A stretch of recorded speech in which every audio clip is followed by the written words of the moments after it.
అందరికీ హోలీ పండుగ సందర్భంగా హిందూ బంధువులందరికీ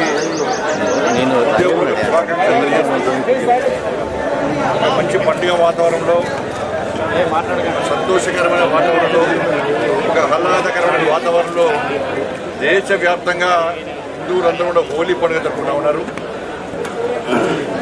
ఈ ఒక్కరోజే కాకుండా అన్ని రంగులు కలిసి అన్ని రంగులను జరుపుకుంటాము, రకరకాల రంగులను జరుపుకుంటాము.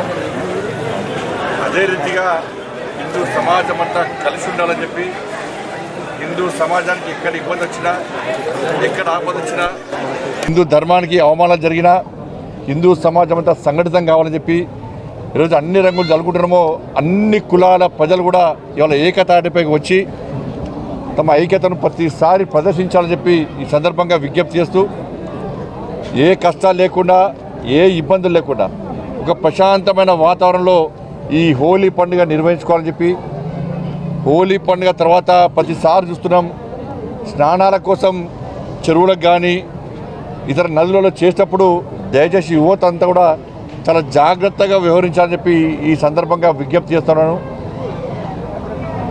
గాలి, నీరు, నిప్పుతోని మజాక్ చేయొద్దు మనం, అవి పవిత్రమైనవి. కాబట్టి ప్రతిసారి హోలీ పండుగ తర్వాత ప్రమాదాలు జరుగుతూ ఉన్నాయి.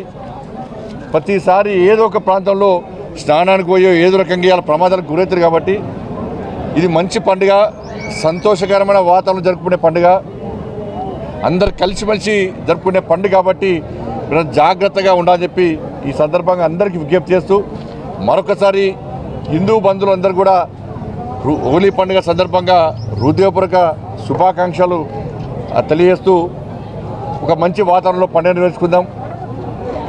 ఎందుకంటే ప్రస్తుతము ఈ తెలంగాణ రాష్ట్రంలో ప్రజలందరూ కూడా కష్టాల్లో ఉన్నారు, ఇబ్బందుల్లో ఉన్నారు, అనేక సమస్యలతోనే తల్లడిల్లుతున్నారు.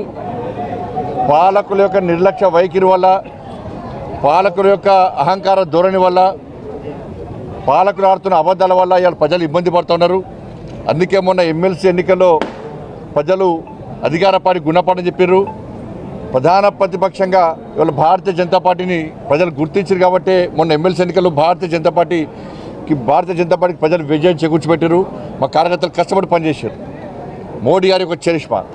కాబట్టి రాబోయే రోజుల్లో కూడా కార్యకర్తలందరూ కలిసిమెలిసి ఉండాలని చెప్పి, సమాజం అంతా కలిసిమెలిసి ఉండాలని చెప్పి ఈ సందర్భంగా అందరికీ విజ్ఞప్తి చేస్తూ, తప్పకుండా ప్రజలందరూ కష్టాలు తొలగిపోవాలని చెప్పి, అందరూ కూడా సుఖ సంతోషాలతో ఉండాలని చెప్పి, ఒక ప్రశాంతమైన వాతావరణంలో నిత్య జీవితం గడవాలని చెప్పి అటువంటి ఆలోచనను, అటువంటి శక్తిని, సామర్థ్యాన్ని ఆ తల్లి అమ్మవారు అందరికీ కల్పించాలని చెప్పి ఆ తల్లిని వేడుకుంటూ, మరొకసారి అందరూ కూడా హిందువులు బంధువులు అందరూ కూడా హోలీ పండుగ సందర్భంగా హృదయపూర్వక